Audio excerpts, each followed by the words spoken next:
This is the NUU Mobile G3.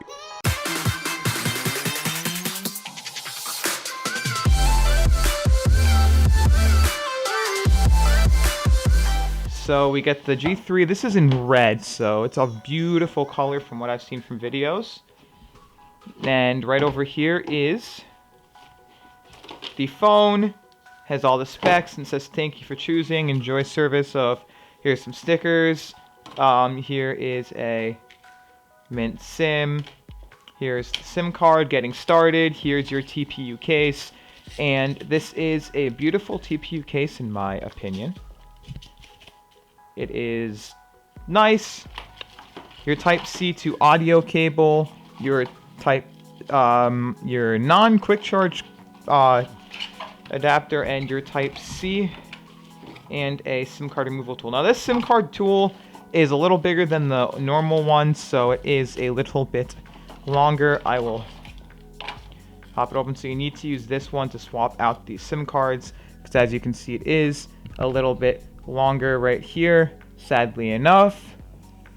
And this is only 2000 mAh, so, or MA, milliamps, so it's only a 2000 milliamp battery or charger. So it's no quick charge. So this thing on the back here, holy Jesus, this is nice. Now it tells you everything. Option 1 is dual SIM, and the micro SD and SIM 1. Now this is a plastic backing. There's a dual screen. Wow.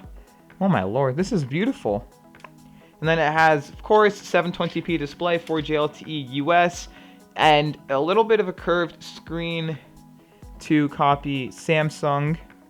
See if it has any juice in it. And on the top it has a SIM tray. Nothing on that side. Speaker, microphone, and USB-C, volume, and power button. Now this is a curved screen. At an angle, it just looks a little off in my opinion. There's a loading screen. It's basically like an 18:9 aspect ratio display. Not like high-end 18:9, but it runs Android 8 Oreo. But I will get this set up and I'll be back once it's done. The NUU Mobile is a beautiful phone, with me choosing their red color. The build around the phone feels premium. It has a 5.7-inch 720p display, where the only place I notice the 720p is on YouTube. It has 64 gigabytes of space and 4 gigabytes of RAM. Running Android 8.0 Oreo, dual SIM card slots, dual camera setup, 13 megapixel and 5 megapixel rear setup, and a front camera of 13 megapixel. Has a decent fingerprint sensor that makes that even though not being the fastest is still great. It boasts NFC so that you can use the phone to make mobile payments at terminals that accept it, and fast charging too. The display of the phone has curved edges making me think of Samsung phones, and it honestly makes the phone feel really amazing. The back of the phone is a glass that shimmers really nicely in the light. The sides of the phones are anodized aluminum, so really amazing feeling. There is one thing though that feels just like it's lacking. The headphone jack. There is none on this phone. They include instead a 3.5 to USB-C adapter. The other thing is the battery in this thing is only 3000 mAh, so it doesn't last me the whole day. If I use it for Bluetooth and calling people with lightest usage, I only get about 15 hours out of the phone before I have to charge it, making it not last through a whole day. With having a 2.39 GHz octa-core processor, you would think the phone would be fast. It is not. The phone has a noticeable wait when you open up apps and installing apps. It's not a huge deal for most, unless you care that you have to wait a couple of seconds, the phone is still fast. The goods of the phone are that it has USB-C, which makes it modern and not need to worry about carrying around another cable. It has a micro SD card slot to couple the 64 gigabytes of storage. It runs dual SIM cards if you need it to. The phone feels premium in the hand, so it feels like it should cost more than it does. The camera on the phone isn't the best, but also it isn't the worst. For the specs, 13 megapixels. It should be great, but it just doesn't feel that way. So this one is fine because it's lit by my studio lights. This one is also okay because it's lit by my studio lights. This one lit by my studio lights, but it looks really dull and colorless. This one just outdoor lighting coming in and it looks really bad.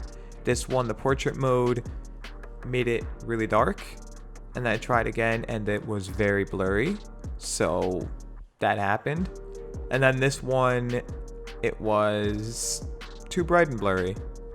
And this one, outdoors HDR mode, I think it looks good. And then this one is a portrait or just a selfie, and I think it looks okay for a selfie cam. This is a video test. I'm using handheld, so any shakes that you see are being done on the phone itself. Like I'm handheld, so I'm shaking a bit, but it should be able to stabilize it out. This is handheld for the front-facing camera, and I'm being just as steady as I was before. So any shakes that you see done are done well by me for real, because I shake it. Everybody shakes. I'm holding something that is steady. This part of it. So any shaking this should be smoothed out by the camera. If it's not, why? Using this phone on T-Mobile, I get great reception for my area and I get full LTE support. Phone calls on this phone are clear and the mic sounds great.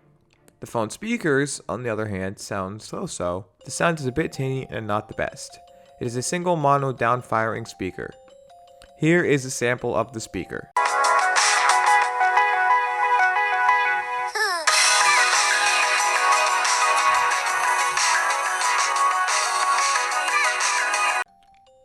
As for the rest of the phone, it's great. It runs a near stock Android experience with no bloatware installed and just the basic Google apps. It lacks a headphone jack, but I use Bluetooth for most of the time anyways. All in all, this is a great phone and I recommend it to everyone. Link will be down below for the product, and I hope you did enjoy the video. If you did, feel free to hit that like button, subscribe, and hit the bell icon. Comment down below what you think of the phone and enjoy the rest of your day.